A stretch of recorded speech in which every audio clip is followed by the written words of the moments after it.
Start. ఓం గంగణపతే నమ. ఐం సరస్వత్యే నమ.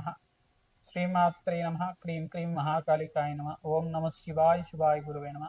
ఓం నమ భగవతే అరుణాచలేశ్వరాయ నమ. శ్రీరామ జయ రామ జయ జయ రామ రామాయ నమో నమ. ద్రాం దత్తాత్రేయాయ నమ. క్లీం కృష్ణాయ గోవిందాయ గోపీజనవల్లభాయ శ్రీకృష్ణ పరబ్రహ్మణే పరంజ్యోతిషే నమో నమ. క్రీం మహాకాళికాయ నమో నమ.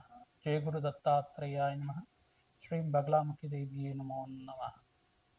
యూట్యూబ్ ప్రేక్షకులకి అందరికీ కూడా నమస్కారం అండి. నేను పాలపర్తి గురునాథ శర్మ జ్యోతిష్యం వాస్తు సిద్ధాంతిని మీకంతా కూడా ఈ యొక్క గ్రహాల యొక్క స్థితిగతి కలియిక వాటి ప్రభావం అంతా కూడా జ్యోతిష్య శాస్త్ర ప్రామాణికంగా అంతా కూడా విశ్లేషణ చేయడం జరుగుతుంది. ఈ రోజున మనం చెప్పబోయే టాపిక్ ఏంటిదంటే ప్రధానంగా శనీశ్వరుడి యొక్క కారకత్వాలంతా కూడా విశ్లేషణ చేయడం జరుగుతుంది. ప్రధానంగా శనీశ్వరుడి యొక్క దోషాలంతా కూడా ఏ రకంగా ఉంటాయి, మేషాది ద్వాదశ రాశుల వాళ్ళకి జన్మజాతకం ప్రకారంగా ప్రధానంగా చూసుకుంటే శనీశ్వరుడు అంతా కూడా కర్మ ఫలదాతగా చెప్పడం జరుగుతుంది. శనీశ్వరుడు అంతా కూడా ఏళ్ళనాటి శని ప్రభావాన్ని ఇవ్వడం అనేది జరుగుతూ ఉంటుంది. ప్రధానంగా చూసుకుంటే ప్రతి ఒక్క జాతకుడికి అంతా కూడా జాతకరీత్యా కానీ గోచారరీత్యా శని సంచారం మేరకి ఏళ్ళనాటి శని ప్రభావం అనేది ఉంటుంది. అంటే ప్రధానంగా చూసుకుంటే ఏ స్థానంలో శని సంచారం అయినప్పుడు గోచారరీత్యా ఏ స్థానం అంటే తమ రాశి నుంచి వెనకాల రాశి దాన్ని లెక్కగా చేసుకోవాల్సి ఉంటుంది. మీ రాశి నుంచి ఉన్న వెనకాల రాశిని అంతా కూడా వ్యయస్థానం అంటారు. జన్మస్థానం అంటారు. మళ్ళీ మీ రాశి ఉన్న స్థానంలో జన్మస్థానం అని చెప్పేసి అంటారు. మరి ధనస్థానం అని చెప్పేసి అంటే కుటుంబ స్థానము, ధనస్థానం అని చెప్పేసి అంటే కనుక మీ రాశి కన్నా ముందుండే స్థానం అంతా కూడా ద్వితీయ స్థానము, ధనస్థానం అని చెప్పేసి అంటారు. ఈ మూడు స్థానాల్లో కనుక గోచారరీత్యా శనీశ్వర సంచారం అంతా కూడా జరిగినప్పుడు మీకంతా కూడా ఏళ్ళనాటి శని ప్రభావం అనేది జరగడం జరుగుతుంది. తద్వారా మీకంతా కూడా గోచారరీత్యా ఫలితాలంతా కూడా చెప్పడం జరుగుతుంది. ప్రధానంగా ఈ ఫలితాలంతా కూడా చూసుకుంటే జన్మజాతకం ప్రకారంగా ఉంటాయి. కావున మీరు విశ్లేషణ చేసుకొని జాతకరీత్యా ఈ యొక్క జ్యోతిష్ సిద్ధాంతాలతో మీరంతా కూడా పరిహారం అంతా కూడా ఆచరించడం వల్ల శుభ ఫలితాలు పొందడానికి ఆస్కారం ఉంటుంది. ప్రధానంగా గోచారరీత్యా శనీశ్వర సంచారం మేరకి ఇంతకుముందు చెప్పిన విధానంగా అంతా కూడా మీకు గ్రహాల యొక్క గోచారరీత్యా శనీశ్వరుడి యొక్క గోచార సంచారం మేరకు మాత్రమే ఏళ్ళనాటి శని ప్రభావం అనేది 7.5 సంవత్సరం వరకు ఉంటుందన్నమాట. ప్రతి ఒక్క జాతకుడికి అంతా కూడా 2 సార్లు కానీ కొన్ని మంది జాతకులకి కనుక ఈ యొక్క వాళ్ళ ఆయుష్ ప్రమాణం బట్టి 3 సార్లు కూడా రావడం జరుగుతుంది. ప్రధానంగా చూసుకుంటే జాతకమే ప్రధానమైన జాతకంగా ఉంటుంది. జన్మ జాతకం పుట్టిన సమయాన్ని బట్టి, పుట్టిన లగ్నాన్ని బట్టి జాతకం అనేది ఆధారపడి ఉంటుంది. గోచారరీత్యా అంతా కూడా శనీశ్వర సంచారం అంతా కూడా చూసుకుంటే ప్రస్తుతానికంతా కూడా ఈ యొక్క మీనరాశిలో శనీశ్వర సంచారం అంతా కూడా జరుగుతుంది. ప్రధానంగా ఏళ్ళనాటి శని ప్రభావం అంతా కూడా చూసుకుంటే ఈ యొక్క మేషాది ద్వాదశ రాశుల వాళ్ళకి ప్రధానంగా మేషరాశి జాతకులకి ఏళ్ళనాటి శని ప్రభావం అనేది ఉన్నది. అంటే ప్రథమ దశలో ఉగాది నుంచి ప్రారంభమైంది. ఈ యొక్క ప్రథమ దశలో ఇప్పుడే ప్రారంభమైంది కాబట్టి వాళ్ళకి ఏళ్ళనాటి శని ప్రభావం 7.5 సంవత్సరాల వరకు ఉంటుంది. మళ్ళీ ఇక్కడ చూసుకుంటే శనీశ్వరుడు అంతా కూడా మీనరాశి వాళ్ళకంతా కూడా 2వ స్థానంలో ప్రధానంగా చూసుకుంటే వాళ్ళకి మేషరాశిలో అంటే మేషరాశి నుంచి వాళ్ళకంతా కూడా చూసుకుంటే వ్యయస్థానం అవుతుంది. శనీశ్వరుడు అంతా కూడా మీనరాశి. ఈ యొక్క ప్రథమ దశలో అంతా కూడా మేషరాశి వాళ్ళు ఉంటారు. మీనరాశి వాళ్ళు చూసుకుంటే జన్మస్థ శని దోషం అని చెప్పేసి అంటారు. దీన్నంతా కూడా 2వ దశలో మీనరాశి వాళ్ళు ఉంటారు. తద్వారా మీకంతా కూడా చూసుకుంటే ఏళ్ళనాటి శని ప్రభావం అంతా కూడా కొంచెం ప్రబలంగా ఉండడానికి ఆస్కారం ఉంటుంది.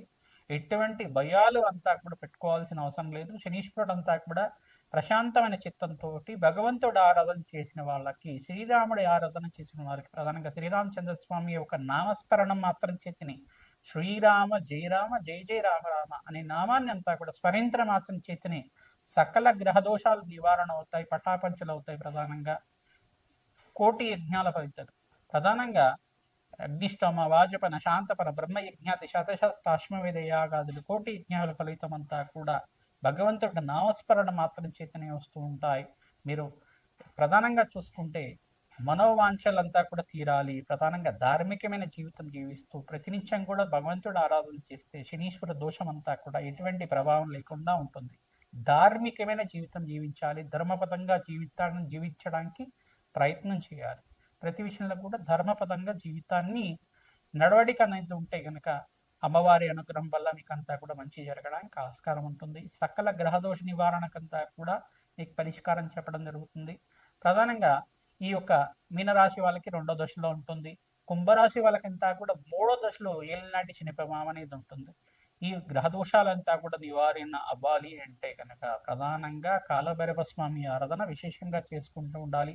ప్రతినిత్యం కూడా ప్రతి మాసంలో మీరు పౌర్ణమి లేదు అమావాస్య వేళల్లో కానీ, మరి అష్టమి నవి తిథుల్లో కానీ, ప్రధానంగా శనివారం వేళల్లో కానీ రావి చెట్టు వేప చెట్టు ఉన్న ప్రాంతం దగ్గర ఈ యొక్క నువ్వుల నూనెతో దీపారాధన చేసి అక్కడ పిప్పలాద ఋషి ప్రోక్త శని స్తోత్రం అనే స్తోత్రం ఉంటుంది.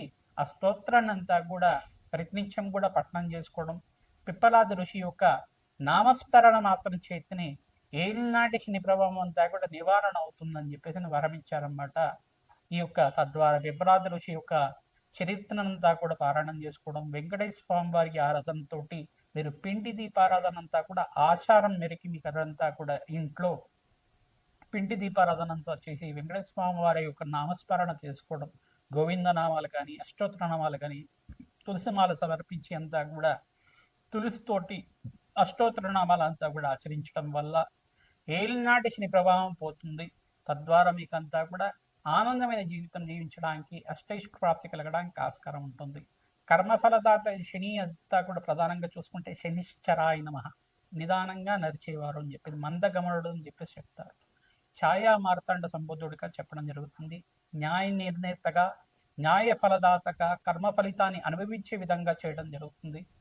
శనీశ్వరుడు అంతా కూడా ప్రధానంగా చూసుకుంటే ధర్మపదంగా జీవితం జీవించే వాళ్ళకి ఎటువంటి దోషాలంతా కూడా లేకుండా చేస్తారు. రాజునంతా కూడా వాళ్ళ ధార్మికమైన జీవితం అంతా కూడా ఏ రకంగా ఉంది, ధర్మపదంగా జీవిత విధానం ఉందా లేదా, వీళ్ళు జీవితంలో అంతా కూడా ఎటువంటి శ్రేయస్సు కోరుకుంటున్నారు, ప్రధానంగా మానవాళికంతా కూడా ఎటువంటి శ్రేయస్సు చేస్తున్నారు అనేది రాజు యొక్క జీవిత విధానం బట్టి ఉంటుంది. ఈ యొక్క రాజునంతా కూడా పరీక్ష పెడుతుంటారు. తద్వారా మీకంతా కూడా మానవాళికి శ్రేయస్సు ఏ రకంగా జరుగుతూ ఉంటుంది.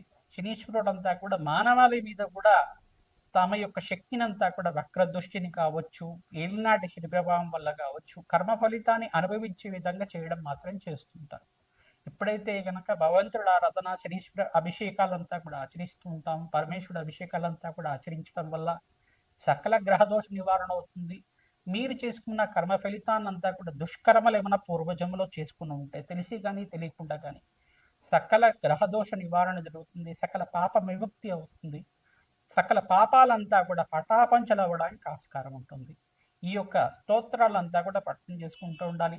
శనీశ్వర ఈ యొక్క కవచాన్ని ప్రతినిత్యం కూడా పారాయణం చేసుకోవడం, హనుమత్ కవచాన్ని పారాయణం చేసుకోవడం వల్ల, ప్రధానంగా సుందరాకాండ పారాయణం అంతా కూడా ప్రవచనంలాగా ప్రతినిత్యం కూడా వినడం వల్ల తద్వారా మీకంతా కూడా శనీశ్వర దోష నివారణ జరగడానికి ఆస్కారం ఉంటుంది.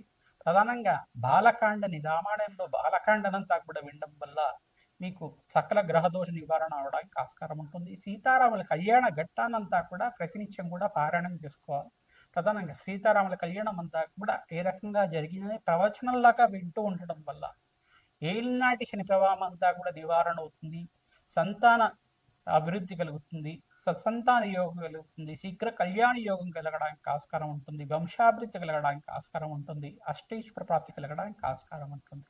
ఇటువంటి పారాయణాలు చేసుకోవడం వల్ల అష్టైశ్వర ప్రాప్తి కలుగుతుంది. తిలహోమం అని చేస్తూ ఉంటారు. ప్రధానంగా పురుష సూక్త విధానంగా మూలమంత్ర సహితంగా ఈ యొక్క కాలభైరవ శాంతి హోమాది కార్యక్రమాలు కానీ, ప్రత్యంగరాదేవి హోమాది కార్యక్రమాలు కానీ, ప్రధానంగా మహాకాళి మూలమంత్ర సహితంగా కాలభైరవ శాంతి హోమాది కార్యక్రమాలు కానీ, దత్తాత్రేయ శాంతి హోమాది కార్యక్రమాలు కానీ ఆచరించడం వల్ల ఏలినాటి శని ప్రభావం అంతా కూడా నివారణ అవడానికి ఆస్కారం ఉంటుంది. ప్రధానంగా హనుమతారాధనలో భాగంగా ప్రతినిత్యం కూడా సింధూరాభిషేకాది కార్యక్రమాలు, వడమాల సమర్పించడం, నాగవల్లి దళార్చన పూజ అంతా కూడా ఆచరించడం, అరటి పళ్ళంతా కూడా స్వామివారికి నివేదన చేసి, అరటి పళ్ళతో అష్టోత్తర నామాలు సహస్రనామాలతో చేసి ఆ అరటి పళ్ళంతా కూడా స్వామివారి నివేదన చేసి ఆ అరటి పళ్ళతోటి హోమానంతా కూడా ఆచరించడం, మూలమంత్ర సహితంగా శ్రీరామ మూలమంత్ర సహితంగా హనుమత్ మూలమంత్రంతో సంపుటితం చేసుకొని హోమానంతా కూడా ఆచరించి ఆ అరటి పళ్ళంతా కూడా నివేదన చేసిన అరటి పళ్ళని కూడా భక్తులకి పంచడం వల్ల మీ జాతకరీత్యా ఉన్న సకల గ్రహదోష నివారణ అవుతుంది. మన్య సూక్త పారాయణం ఆచరించాలి. తద్వారా పవమాన సూక్త పారాయణం ఆచరించడం వల్ల సకల గ్రహదోష నివారణ అవుతుంది. తద్వారా అష్టేశ్వర ప్రాప్తి కలగడానికి ఆస్కారం ఉంటుంది. శ్రీరామ జయ రామ జయ జయ రామ రామ నామాన్ని ప్రతినిత్యం కూడా నామాన్ని స్మరణం చేయండి. తద్వారా నామస్మరణ చేసుకుంటూ హనుమత్ ఆలయంలో ప్రదక్షిణాలు చేయడం, ప్రధానంగా శ్రీరామచంద్ర స్వామి ఆలయంలో కూడా ప్రదక్షిణాలు ఆచరించడం, ప్రతినిత్యం కూడా నవగ్రహాలకి 27 ప్రదక్షిణాలు చేయడం వల్ల మంచి పుణ్యం కలుగుతుంది. సకల గ్రహదోష నివారణ అవుతుంది. ఏలినాటి శని ప్రభావం, అర్ధాష్టమ శని ప్రభావం అంతా కూడా నివారణ అవడానికి ఆస్కారం ఉంటుంది. ప్రధానంగా ధనుస్సు రాశి జాతకులకంతా కూడా చూసుకుంటే దృష్టి అనేది పడింది. ప్రధానంగా దశమ దృష్టి అంతా కూడా ధనుసు రాశి జాతకులకంతా కూడా పడింది. సప్తమ దృష్టి అంతా కూడా కన్యారాశి వాళ్ళకంతా కూడా పడింది. ఈ గ్రహదోషాల నివారణ అంతా కూడా కలగడానికి మీకు అంతా కూడా గ్రహదేవతల అనుగ్రహం కావాలి. ప్రధానంగా శనీశ్వరుడు అంతా కూడా మీకు అనుగ్రహించడానికి ప్రతినిత్యం కూడా శనీశ్వరుడికంతా కూడా ప్రీతికరంగా శనీశ్వరుడికి ఈ యొక్క తైలాభిషేకము, తిలదానం చేయించుకోవడం వల్ల శుభమైన ఫలితాలు పొందడానికి ఆస్కారం ఉంటుంది. తద్వారా మీకు కర్మ ఫలితాన్ని నుంచి బయటపడి అదృష్ట యోగం కలిసి రావడానికి శనీశ్వరుడు అనుగ్రహం, ఆశీర్వాదం వల్ల మంచి ఫలితాలు పొందడానికి ఆస్కారం ఉంటుంది. శనీశ్వరాయ నమః. దత్తాత్రేయాయ నమః. కుంభరాశి కుంభలగ్న జాతకులకి ప్రధానంగా చూసుకుంటే ఏలినాటి శని ప్రభావంలో ఉన్నారు కావున శనీశ్వర ప్రీతికరంగా మీరంతా కూడా జపము, హోమాది కార్యక్రమాలు ఆచరించడం అత్యంత యోగకరంగా ఉంటుంది. వేద బ్రాహ్మణత్వంతో ప్రధానంగా కాలభైరవ శాంతి హోమాది కార్యక్రమాలు, యచ్చంకర దేవి శాంతి హోమాది కార్యక్రమాలు, బగలామకి శాంతి హోమాది కార్యక్రమాలు ఆచరించడం అత్యంత శుభమైన ఫలితాలు పొందుతారు. హనుమత ఆరాధనలో భాగంగా మన్య సూక్త పారాయణం ఆచరించడం శుభమైన ఫలితాలు వస్తుంది. ప్రధానంగా ఈ యొక్క సింధూర అభిషేకాది కార్యక్రమాలు అరటి పండ్లతోటి స్వామివారికి సహస్రనామార్చన చేసి ఆ అరటి పండ్లతోటి హోమము, యజ్ఞం అంతా కూడా ఆచరించడం వల్ల అత్యంత శుభమైన ఫలితాలు పొందడానికి ఆస్కారం ఉంటుంది. జాతకరీత్యం ఉన్న శనీశ్వర గ్రహ దోష నివారణ అవుతుంది. ఈ యొక్క గోచారీత్యం ఉన్న ఏలినాటి శని ప్రభావం కూడా బయటపడడానికి ఆస్కారం ఉంటుంది. ఎటువంటి బాధలు, కష్టాలంతా కూడా భయపడాల్సిన అవసరం లేదు. రాష్ట్రాధిపతి శనీశ్వరుడు భగవానుడే కావున ధనస్థానంలో అంతా కూడా అత్యంత శుభమైన ఫలితాలు ఇవ్వడానికి ఆస్కారం ఉంటుంది. జూన్ 14 తర్వాత మీకు అంతా కూడా రాజయోగ కారుడుగా బృహస్పతి అంతా కూడా యోగకరుడుగా మారుతున్నారు. పంచమంశ బృహస్పతి యోగం అత్యంత శుభమైన ఫలితాలు ఇస్తుంది. జాతకరీత్యం ఉన్న దోషాలంతా కూడా అత్యంత శుభమైన ఫలితాలు పొందడానికి జాతకరీత్యం ఉన్న దోషాలకంతా కూడా పరిష్కారం తరచుగా చేసుకుంటూ ఉండాలి. నవగ్రహాలకి ప్రదక్షిణాలు ఆచరించడం అత్యంత శుభమైన ఫలితాలు పొందుతూ ఉంటారు. తైలాభిషేకము, తిలదానము, తిలహోమం అంతా కూడా ఆచరించడం వల్ల మంచి ఫలితాలు పొందుతారు. హనుమతారాధనలో భాగంగా ప్రతినిత్యం కూడా హనుమతే శ్రీరామదూతాయ నమః నామాన్ని ప్రతినిత్యం కూడా నామస్మరణ చేసుకుంటూ ఉండాలి. శ్రీరామచంద్ర స్వామి యొక్క కవచాన్ని పారాయణం చేయించడం మంచి ఫలితాలు పొందుతారు.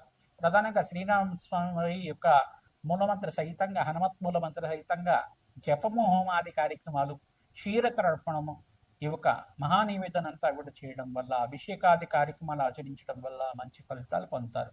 రావి చెట్టు, వేప చెట్టు ఉన్న ప్రాంగణం దగ్గర అఖండ దీపారాధన చేయడం, ఈ యొక్క హనుమత్ దేవాలయంలో కూడా నువ్వుల నీళ్ళను తరచుగా స్వామివారి అఖండ దీపారాధన కోసం అని చెప్పేసి, దేవాలయ ప్రాంగణంలో దీపారాధన కోసం అని చెప్పేసి నువ్వుల నూనెని సమర్పిస్తూ ఉండడం వల్ల శనీశ్వర గ్రహదోష నివారణ అవ్వడానికి ఆస్కారం ఉంటుంది. శనివారం శనిహోరులు అంతా కూడా నువ్వుల్ని బ్రాహ్మణత్మకంతా కూడా దానం చెయ్యాలి.